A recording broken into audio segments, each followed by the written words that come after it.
What's up? Welcome to the Confluence.VC podcast. This podcast is meant to give you a personal glimpse into the next era of investors and operators.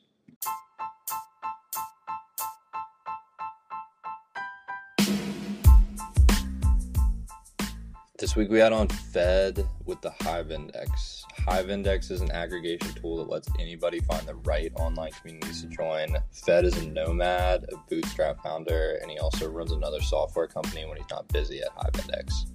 In this talk, we cover things that great online communities do well, community-focused businesses, and the rise of the solopreneur.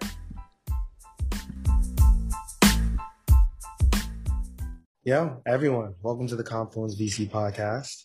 Today we have someone who technically has an infinite amount of what we have because he runs the Hive Index, which we'll let him get into. But Fed, how about you give a quick intro on yourself, the Hive Index, and maybe one of your other companies, the Gummy Search, but you can get to that later maybe. Yeah, sounds good. First of all, thank you, Clay and Tyler, for having me. It's awesome to be a guest on your podcast. My name is Fed. I've been bootstrapping my own products for about a year.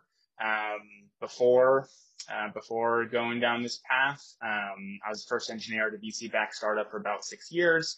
And at the end of 2020, I decided that I missed the rush of the early stages of building products. Left my job, started making products of my own. Also traveling the world with my wife and cats. It's been pretty awesome. I'm currently working on 2 products. As you mentioned, the Hive Index. This is my directory of online communities. I have over 1,200 online communities across many different platforms, indexed by feature, really searchable, really discoverable for anyone that's seeking community. And I also have a SaaS product called Gummy Search, which is an audience research toolkit for Reddit, where early stage founders use it to analyze the conversations happening in Reddit communities, to ideate new business opportunities, to validate them, and to even find their first customers. So excited to chat with you guys about both of those products and everything else I have going on. That is very, very dope, dude. You've spun these things up very quickly, and the value prop that you've provided is it's incredible. How about we start with talking about Hive? You uniquely, maybe one of the only people I know who matches Clay's insights in depth on community building. Would love for you to talk a little bit more about that and what process and inspiration got you to build such a large index? Yeah. So it didn't start out, as such a big site. I think initially it was really just like a list of online communities. When I decided to go down the route of building my own products, I got really inspired by the concept of online communities, especially for the bootstrapper communities. They're so supportive. They're so engaging. Everyone is holding each other up and building each other up. It's really quite an amazing set of communities that I found, and becoming inspired by this type of community, I want to make sure that it was discoverable to everyone. Not just there's tons of wonderful founder communities, but I wanted to make sure that no matter what it is that you're into professionally, socially, that you have the option to discover those communities. And I didn't really see such a resource out there, and I decided to put it up. And actually the first version, I built it in like a week, and it was like a little bit under 100 communities. That was really just a glorified spreadsheet. And I shared it with some people, and they liked it, and that really got me encouraged to keep on adding more and more. And so now, it's 1,200 communities, I think in total, in terms of topics, topics like entrepreneurship, software development, product management, venture capital. I have like 95 of them. And one of the things that I really kind of was doing from the very beginning is I wouldn't just, tag the community as a certain platform and indicate how many members it has. I also would investigate what are the features of community. And so right now, I think on the site, I have 9 features. I'm actually going to add a couple more pretty soon. But these are things like, is it a forum? Is it a chat? Do they host live events? Is it paid? Do they have a newsletter? Do they organize, pairing between its members? And those are all, it's really important things to consider when joining a community. And so I have that for every single community in my database, with the goal of making it such that those that seek community can find a community that fits their needs exactly. Gotcha. That's super, super dope, dude. I'm curious how you've seen people interact across some of these different community types or topics, right? So there's the difference between free and paid, but I also assume like just based on the category, people are a lot different. I'm also curious to see it from your end if you're tracking users and how many of these topics or communities they tend to join. So, to answer a couple of your questions, the way these communities like tend to be formed really, really varies by, by the topic, by the kind of people that are searching them. I think that one of the biggest differences in across these communities is just how the members interact. And so, for example, forum versus chat. Those are two completely different communication styles used by completely different kinds of groups of people. And based on the kind of community you might want to start, that is a really important decision to make. Now, also, for example, free versus paid. A community can really, it's a really, really wide range of things that it can offer its members. And you could have a paid community that has the resources to invest in, hosting events, sometimes conferences, and, recording podcasts like this and providing value to its members in all these different ways. But then a community can also just be like a Discord server that a couple friends got together and they're just, chatting about a certain kind of topic. So really, it's a huge range of communities you can see, and specifically around the paid ones. When you think about the professional communities, entrepreneurs, and other kinds of professional communities, a lot of times people seek out those paid communities because they want, more engaged members. They want to make sure that, people have stake, they have some skin in the game, and they're not just there to self-promote. They're not just there to like spam people, and they're there to really put effort into the community because that's, the benefit that everyone gets from the community. And sorry, I knew you had one more question that I forgot. I think that pretty much sums up the differences across categories. But the last one was like, how many communities are you seeing the average person join? Like, I know on the VC side of things, a lot of folks will be in hours and then maybe like 2 or 3 others. And then I'm sure they have other passions outside of their work, Yeah. So do you get any insights into that? That'd be fascinating to know. I have, in terms of actually joining, that kind of goes beyond the, beyond what I have access in insights and analytics into. I obviously have insights into, the people that come to my site, what are, how many of them actually find a community, how many of them, type something in the search bar and actually see something that matches what it is they're looking for. Right now, that's about 85% of people actually get results. In terms of the people that actually go and use my site to go out to a community, I think it's about 70% of the people that visit actually do go find one, and on average, it's about 2 to 2.5 communities that each of my site visitors that do go find community that they go out and join. So a lot of times I think people, and I'm not sure what that goes to when it comes to actually signing up for the community. But when it comes to actually discovering them, going to that site, going to that page, those are the numbers that I see. And it probably does differ by platform. Like, for example, there are certain platforms where you have a login to that one platform and you use it to sign up for multiple communities, Facebook groups, subreddits. And then there are certain independent platforms where they keep their own brand and you just have your login to that one community, even if it's built on a platform like, Circle or Discourse. You really just have like a one-on-one with that community. And so I think that the first category, the people that join Discourse, they have like 20 Discords in a left sidebar. And so it's just, it's completely different based off of these topics, based off of the categories of communities that people are looking for.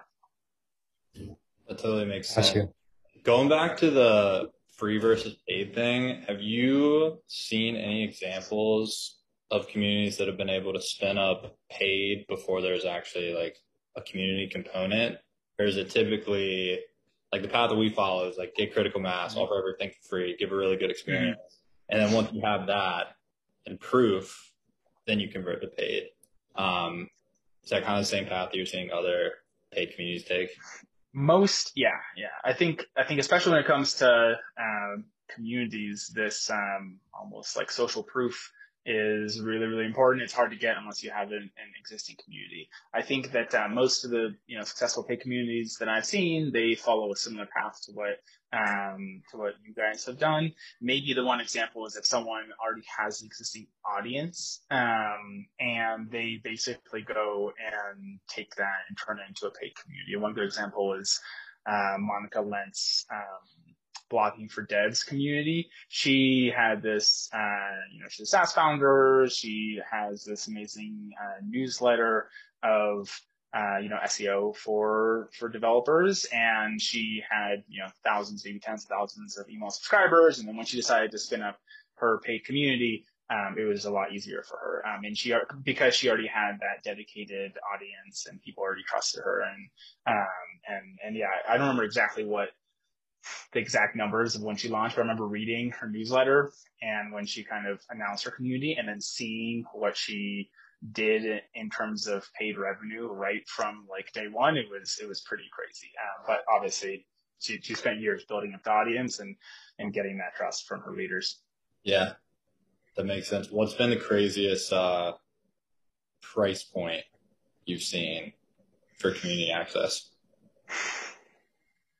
Yeah. To be honest, I should probably start like recording the prices and putting them in my database. I don't at the moment. I just indicate that it's paid or not.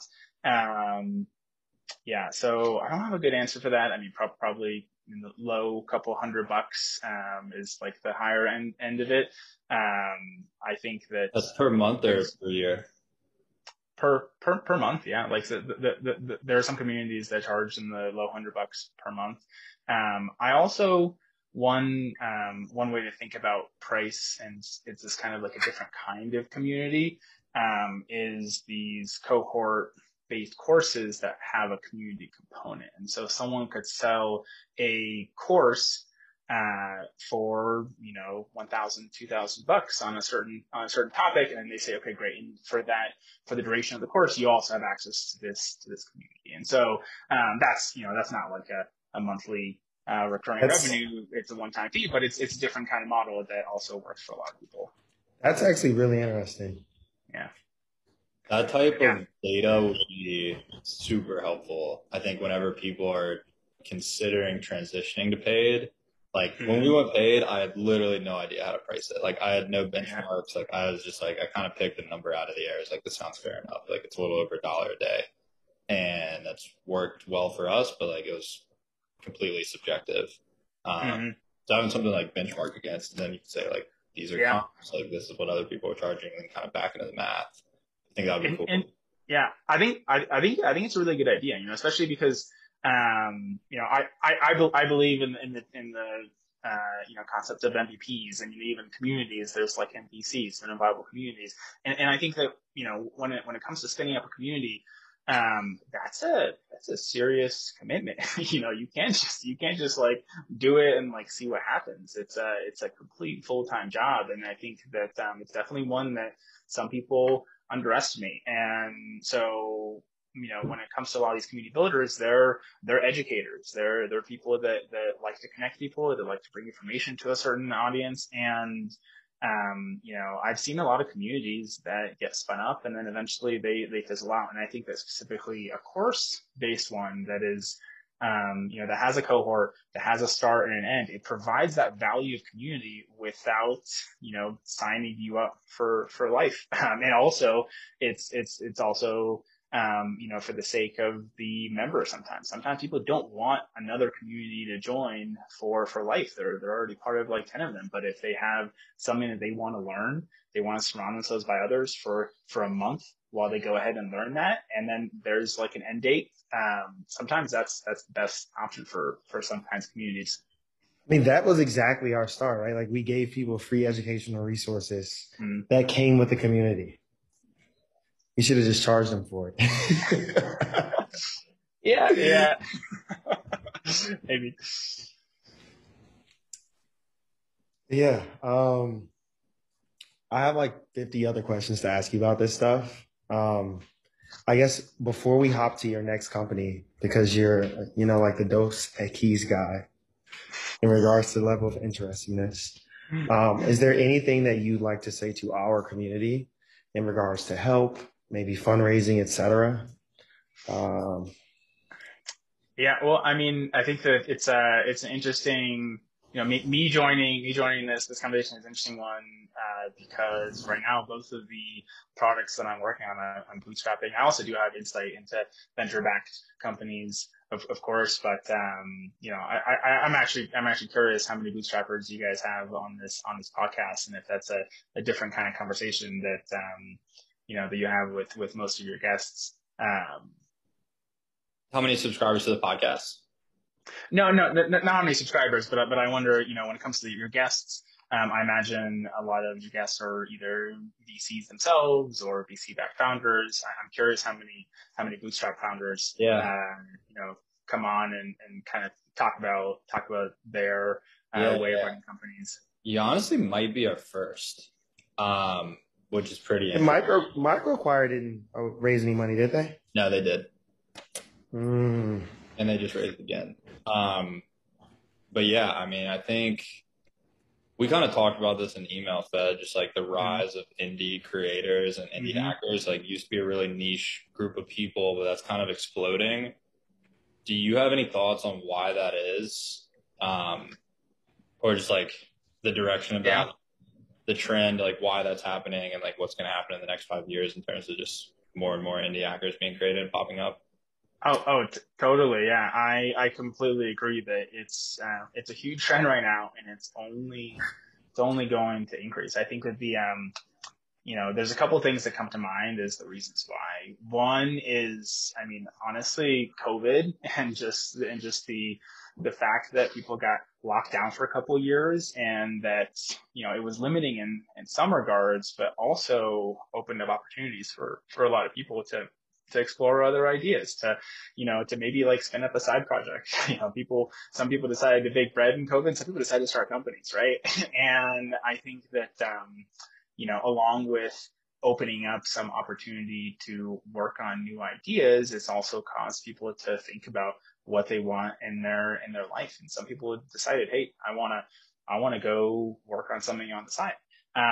So I think that definitely accelerated things. I think that there's technological advancements in the past couple of years that really make it easier than ever to start a side business. You could build, 10 years ago when I was learning the code, you had to basically, do a lot of stuff yourself. And now if you want to start even a SaaS product, you could build it with no code tools. You could build it, you could build a directory like the Hive Index with, like, I code all my own stuff for the most part, but you could build my site with no code tools in a weekend.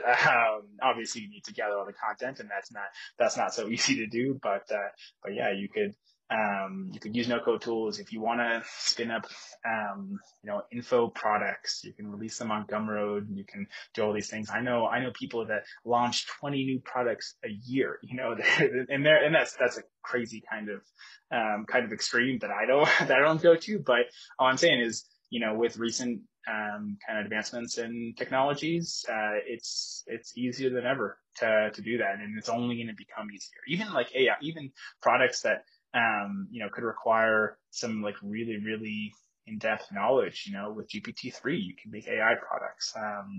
And yeah, it's pretty exciting. And then lastly, I would say that the community of indie hackers, it continues to grow, and it inspires other people to join. And like I mentioned in the beginning, it's really supportive. People are holding each other up. There's almost even like no competition amongst indie hackers. I'm friends with people on Twitter that are building the same building the same exact products that I am, and you're still cool with them. And I think that there's definitely people that have inspired others. You got Arvid Kahl, who's writing about his books of bootstrapping companies and selling it. You got Peter Levels, who's launched like 70 products over the past 5 years. He's crazy. He's like and so like this, the more people talk about their journey, the more they inspire others, the bigger it becomes, the better the community becomes and provides more resources to each other. And so it's kind of just like this huge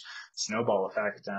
And yeah, I mean, personally, like I'm so thankful that I found the bootstrapper communities, and it's inspired me, and it's become, a source of great knowledge and great friendships. People that I've met up, taken online relationships and taking them offline, met up with people as I've been traveling the world. I've been meeting up with indie hackers in all these cities that I go to. And it's a pretty cool movement, and I don't see it going anywhere. Yeah. The no code movement is really interesting within there, because like we're examples of people with no coding experience that we built everything.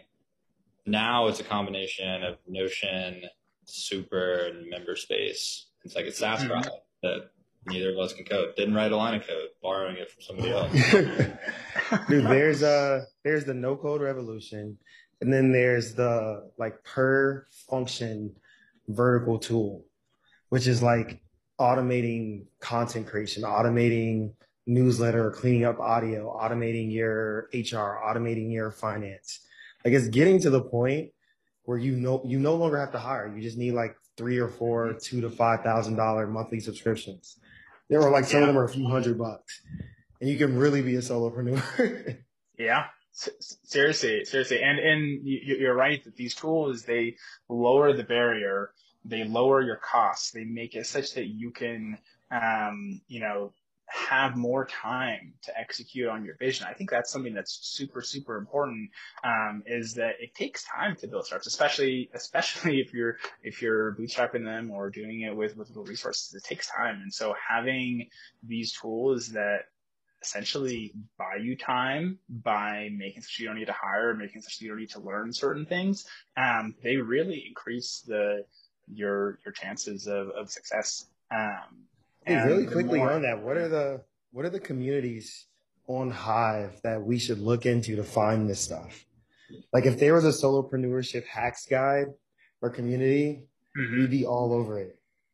I guess the indie business is up there, but like I don't know. Yeah, so the community that originally inspired me was the indie hackers community, and I know that there's the indie hackers community, and then there's indie hackers, just kind of the general term of like people that have, that have adopted that name. And I think that the Indie Hacker Forums is definitely the first place that I recommend people. In fact, they even have this really, really inspiring page. It's one of my favorite pages on the internet. If you go to indiehackers.com/start, it basically tells you like how to start going down this path, and it's a really well built page, and it's inspired me, so many other people, and just kind of like really lays down the steps of how to move forward. I think that that's one community that comes to mind. I think there's a couple of like really amazing like dedicated paid communities for indie hackers that come to mind. Indie Worldwide is one that I continuously hear amazing things about. There's the Weekend Club.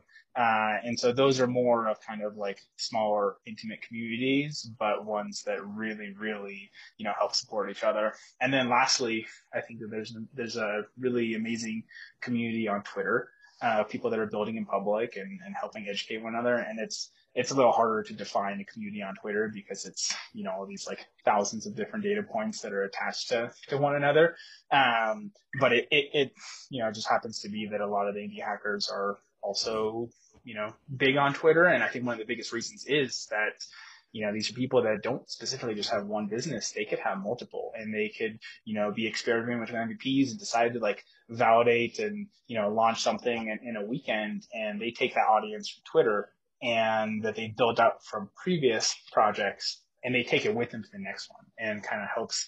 And it's also got this compounding effect of, helping them launch new things because an existing audience, existing community that wants to see them succeed. So yeah, that's kind of like and those are all completely different, types of communities, and they're all important. And I think it eventually, someone that, is looking for a community will choose which style makes sense for them, which community they resonate with, and it's probably going to be multiple of them. I have one more community question before jumping into Gummy Search. What's one non-obvious way that community builders have provided value? Like, I mean, like, or I guess, yeah, I'm trying to ask, like, how have they added additional features, or like, what are maybe some unique examples of communities that have added features that maybe just like aren't mainstream yet for other community builders? Yeah, I think that, there's when it comes to the aspects of community, there's a lot of things that the founders do. They will make this resource, list. They will find all the perks and, provide them to the members. They will, determine what the discussion channels are, right? But then I think that for a community to really thrive, it's not the relationship from the founders to the members. It's the member to member relationships that really, really drive it forward. And so some of my favorite communities are the ones where they connect the people that need to be connected, and they kind of do that and then get out of the way, because they know that that's like really what matters. And so, for example, like what I mentioned, Indie Worldwide, Slack group of indie hackers, and one of their main like features is like once a week they connect to entrepreneurs that the founders feel like are at the same stage or can really benefit from making that connection. So I think that's one of the things that really comes to mind for value that communities can provide for members. Yeah, we've tried to solve for that in a couple ways. So one channel is literally just called All Intros. And like first step we have is people to intro themselves. We have this thought of like, we can make just one facilitation and have them meet one person. They're more likely to return and refer people. So that was the first action step. Like once they're inside the Slack group, do that. And then we'll manually tag people based on keywords they're using. So like we've given them a format. It's like, hey, we invest in this sector, stage, geography. And then we can easily search those keywords within Slack and tag like this person, this person, this person. It's like, hey, I thought you guys should connect. You have a lot of overlap. That's one way. It's like semi-manual, but it takes a minute to do. So it's not a huge time suck.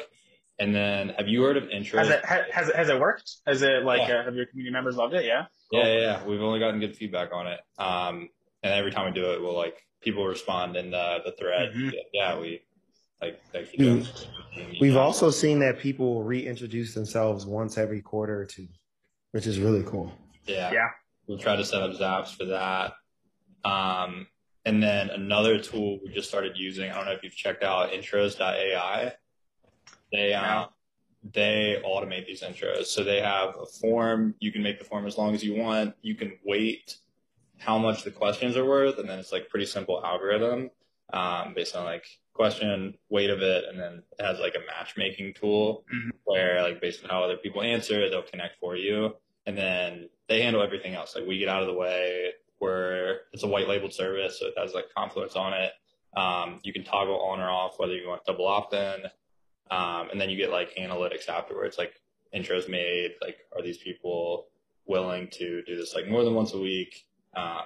We started this like a couple months ago, but we've gotten some good feedback on it. Cool. So far. Yeah, super cool. I've never heard of Intro.ai, but I have a buddy that runs a similar service called Covalent, and it seems like there's really something to it. Just that idea of like connecting people and making it be as smart as the humans that are doing it manually, but automated and in a way where it gets like feedback to continue improving. I think there's something something powerful there for sure. Yeah, it's a cool tool. Yeah. You want to talk a little bit more about Gummy Search? Give us the pitch. Yeah. So Gummy Search is my SaaS product. It's an audience research toolkit for Reddit communities. I actually built it initially, and it's changed a lot over time, over the past like 9 months that I've been working on it. Initially, I built it as a social listening tool to promote the Hive Index. So you know, just put up the site, the Hive Index. I thought it was pretty special, but I didn't want to spend any marketing money on it. My SEO hadn't kicked in yet, and I was looking for creative ways to market it. And so the very initial version of Gummy Search was I would find all these people on Reddit that were saying, "Hey, does anyone know any, great communities for entrepreneurs, any Discord servers for software developers?" These conversations were happening so frequently, and I just kind of like stumble upon them on Reddit. And then so I basically just built this own tool for myself to find these conversations, to plug my product, and really just like a social listening tool. And after a while, I realized, there's other people that can benefit from this, and I launched it to a couple people that were in these communities. And what happened next was actually kind of surprising. The use case that I had for it wasn't always the way that people used it. People started using Gummy Search to discover new opportunities for businesses, to discover people to talk to validate their solutions. And so while I was using it to promote a product that I already had, this tool was being used to really help really early stage entrepreneurs, make new businesses. And I thought that was super powerful. Obviously it's nice to have a business. It's nice to have a business that makes people, make more money. But it's also, I just thought it was so awesome to be a part of the journey of these people that are starting new side projects and having them be validated from the start, because there's already demand for these things that people are building. And so in that process, I've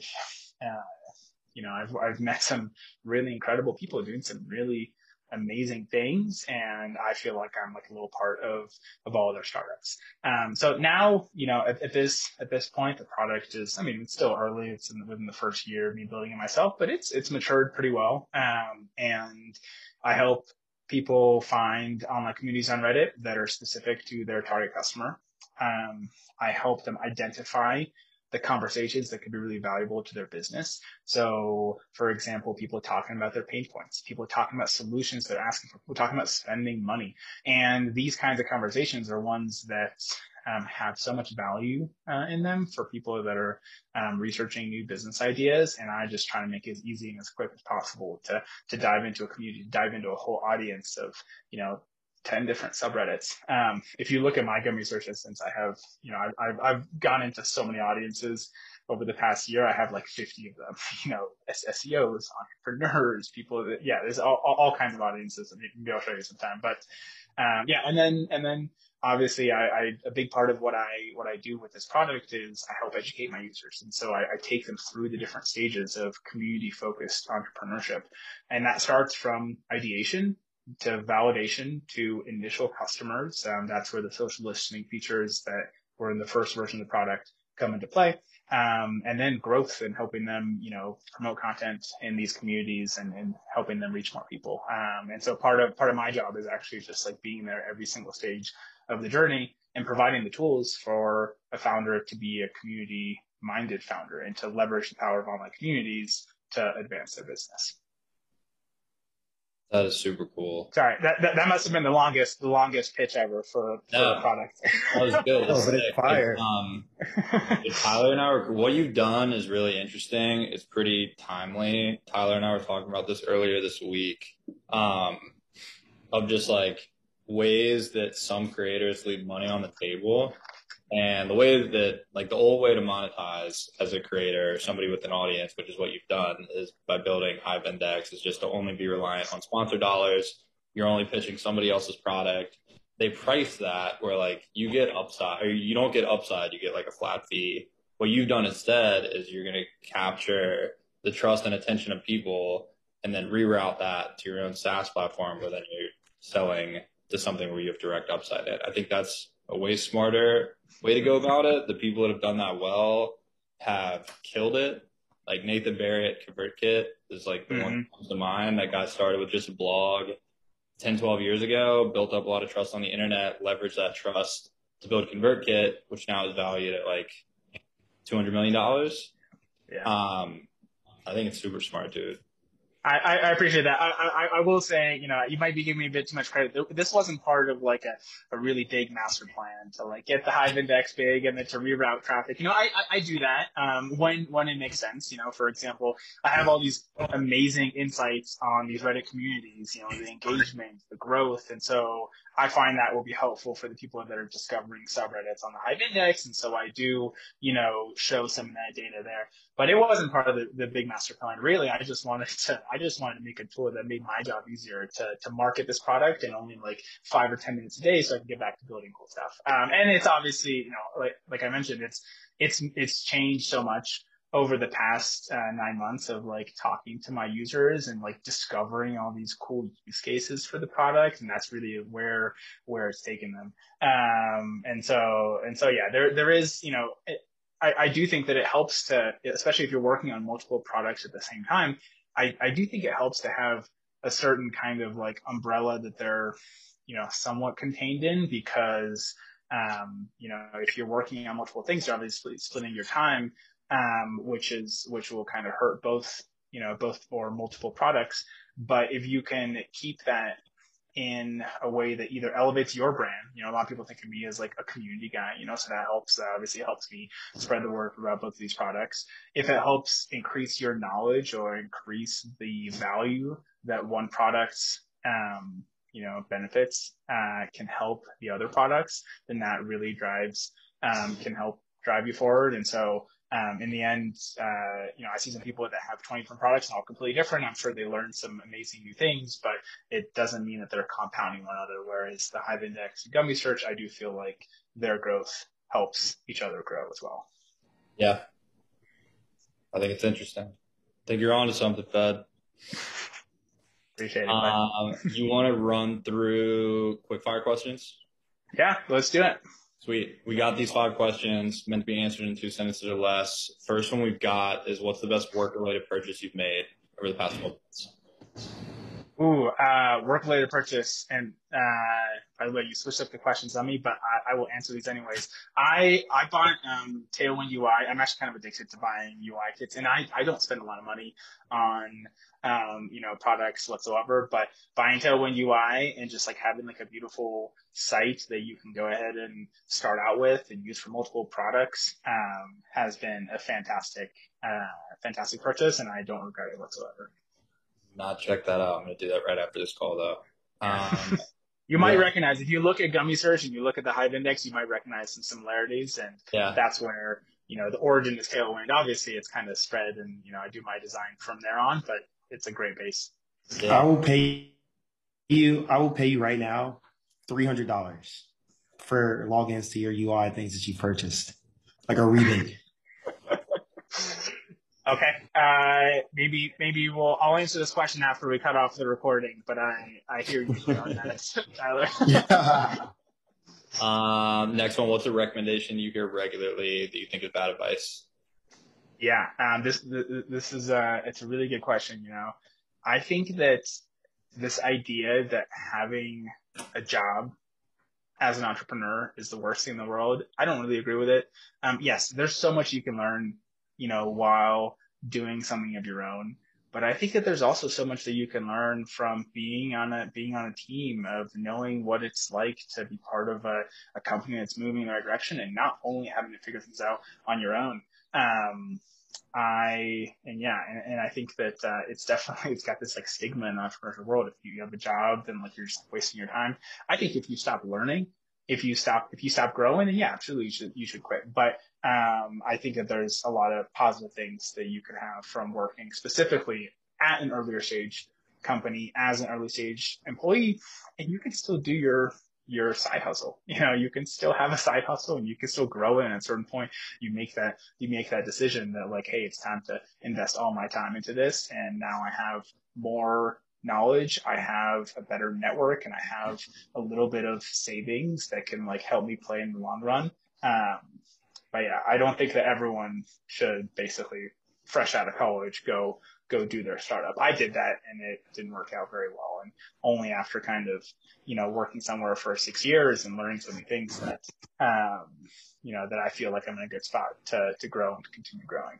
Yeah. Sorry, way more than 2 sentences. All good. Yeah, being a part-time creator ain't that bad. I mean, like, lets you build, like, water the seed, and eventually, like, if you're doing something on the side, like, eventually when it's ready to be a standalone business, you take that jump. But going right into it, like, up in the water, untested, that seems. Yeah. I mean, I've heard the same piece of feedback. Like, especially at the first fund that I was at, we wouldn't invest in entrepreneurs that weren't full-time on their business. It's like, that seems like a pretty bad filter. And it's really not factoring stuff in at a human level. It's like, what if these people have a mortgage? What if these people have a family? You're telling them to just risk everything for a business, for a seed stage. I don't know. It seemed kind of crazy. Yeah. Totally yeah, and I come across people that they'll have a full-time job that like makes them $200K a year, and then they'll have a side business that also makes them $200K a year. So it's totally possible to do both. And specifically, I do think that for a lot of people, they do make that choice of like, okay, do I quit my full-time job? Do I go all in? I think that one of the things that a lot of people overlook is there is a middle ground. Especially for technical founders, you can consult on site. That's what I do right now. While I'm bootstrapping my products, part of my week I consult for early stage startups, and it's nice to have some sort of income and also have the time and the energy to focus on your own stuff. And you can scale that back as you see fit. So it doesn't always need to be like, oh, I'm going and like living off ramen until I'm successful with my own stuff. You can gradually roll into it. Yeah, absolutely. Next one we got, in the last year, what new belief, behavior, habit has most improved your life?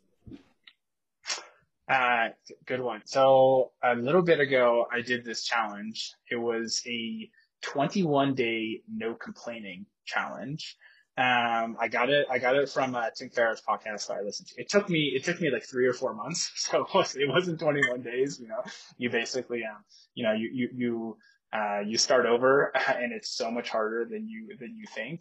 But I think that it had some phenomenal, results on my mental state, on my mood, on my relationships. And during the 21 days that, I did complete it, it's not like I didn't have any kind of challenges. I got COVID, had to cancel that trip that I told you about. There was like an all expense paid trip to the BVI's. I had to cancel it. I had to there's things that, come up, but I think that if you have that positive mindset, it can be super powerful. And, there's not a silver lining around everything, but just being able to look at things and think, not just about, hey, this sucks, but, what's the lesson here? Or what am I going to do different next time? I think that can be a really powerful thing. Yeah, totally agree. I think at the end of the day, we're making money remotely typing on a computer, like literally pressing keys, getting paid to do it. Like, look back 200 years ago, the way to make a buck was a lot more taxing. So it's all relative. But yeah, I think it is insane. Like, I have so many friends who are just constantly complaining. It makes it really tough to be around. It's like, dude, just take a step back. Like, look at the 30,000 foot view. Like, life is pretty good. It is. Yeah. I think that was my thing. I mean, that's the reason I decided to do it. I was going through some challenges, and I realized like, hey, if I'm just like complaining, being negative all the time, that's gonna make me not be the kind of person that my friends want to be around, or I'm not going to be the kind of, partner for my wife that I want to be. And really, you're right. Like we are so fortunate, and we're living in a, pretty amazing time, and we have all of these amazing things going for us. And, you gotta appreciate the moment and appreciate what you have in that moment every single day. Yeah, totally agree. What's one piece of advice you could someone starting a company? Don't overthink it. Just kind of start and go from there. I think a lot of people, when they think of starting a company, they think about like this idea. They're like, I'm going to have this idea and it's a really good one. It's going to set me up and my family for success, when in reality, that's just like the very, very first step. And then you talk to people, you talk to customers, you serve them, you get to know their problems. Your business is going to change 10 times over. And so, don't, put up these kind of like big mental barriers of like, going for it. Just start somewhere and start talking to people and move forward. And your life is going to be this, like a series of experiments. You're going to get better, but where you end up is going to be completely different from where you started in a lot of cases. And so, just kind of make that initial step, find an audience, find people that you want to basically like serve and hang out with for the next couple of years of your life, and just start talking about their problems, and go from there. And then, who knows where it goes. It could go well, it could not go well, but you got to start somewhere. Yeah. Starting's the hardest part. Once you're in motion, pretty easy. Not easy, but like easier than starting.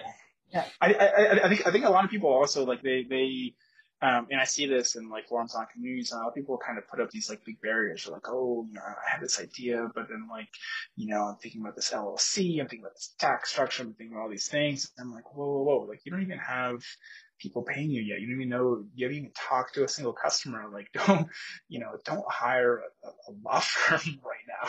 Just like make that first initial step. Yeah. If you had one ask for our listeners, what would it be? If you know of any fantastic communities besides Confluence.VC that you think I should know about, please let me know. Let's get it up on the Hive Index. And besides that, just enjoy your life, enjoy the journey, and have fun in the moment. I think that one of the things that I see with some entrepreneurs is like they're building something now in order to get to enjoy it at a certain point years down the line. And enjoy it now. It's about the journey. Couldn't agree more. Well, cool, man. I feel like we just threw a ton of questions at you, but I think that wraps it. It was fun. Yeah. That was great. I appreciate it. And I love what you guys have, and I love what you guys did for your community. Keep it up. It really is a fantastic thing.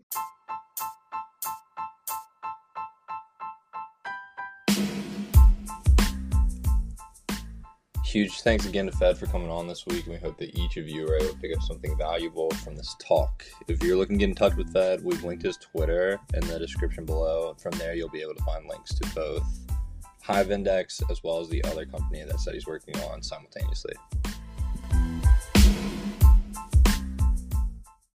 For next steps, if each of you have not submitted your info to become a member yet, you can do that through our website at www.Confluence.VC. And also, if you want to become a subscriber to the newsletter, we offer a ton of free resources in there each and every week meant to help you become better at your individual roles. You can subscribe there at www.confluence.substack.com. Hope that helps. Hope to hear from y'all soon.